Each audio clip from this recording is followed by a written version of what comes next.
Então, vamos iniciar a correção da nossa lista. Então, questão 1, temos 3 gráficos aqui, né? Algumas questões abaixo. Começando pela A. O gráfico C retrata a lei da oferta ou da demanda, né?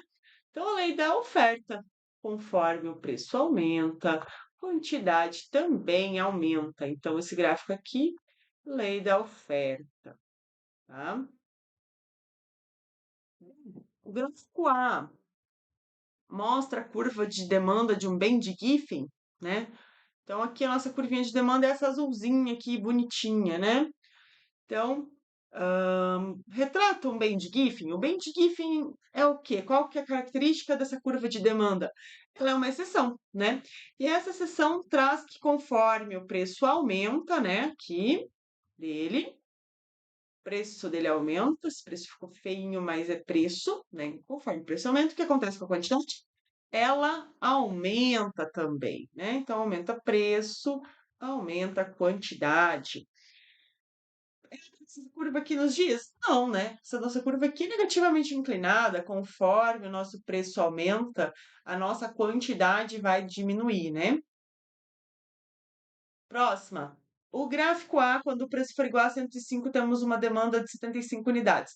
A gente tem o 75 aqui no nosso gráfico destacado, né?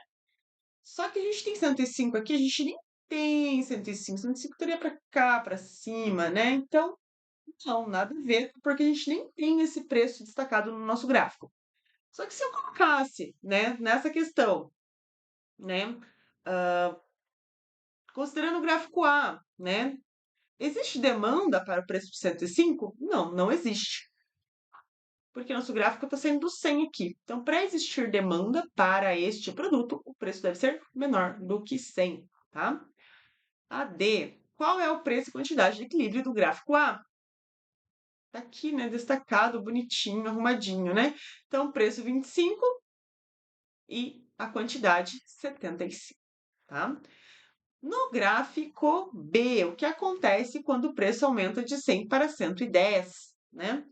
Então, aqui nesse gráfico, nós temos aqui o preço 100, nós temos aqui 200 mil, né? 200 mil quantidades, né? Sendo desse mercado, sendo demandadas e ofertadas, né? Até porque nós temos aqui o ponto de equilíbrio, né? No valor de 100, nós temos o valor do preço de equilíbrio. Quando a gente aumenta para 110 aqui, nós vamos ter uma perturbação nesse equilíbrio, a última coisa que a gente viu em sala, né?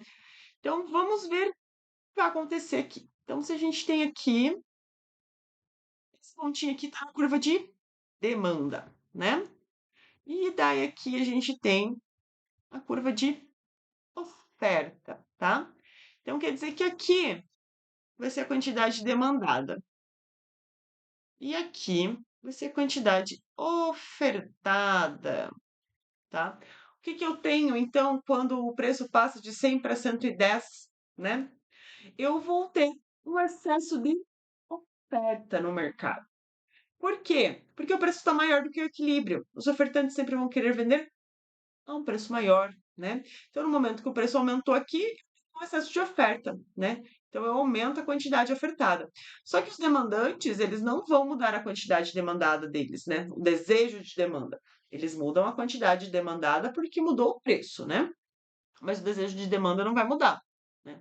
Então, a gente tem aqui que quando a gente tem, né, o preço de 110, a demanda vai ser bem menor, né? Bem menor que a quantidade ofertada, menor do que as 200 mil aqui do equilíbrio, tá? Então, neste caso aqui, nós temos um excesso de oferta no mercado, caracterizado por isso aqui, ó. Esse pedacinho aqui é o chamado excesso de oferta deste mercado. Beleza?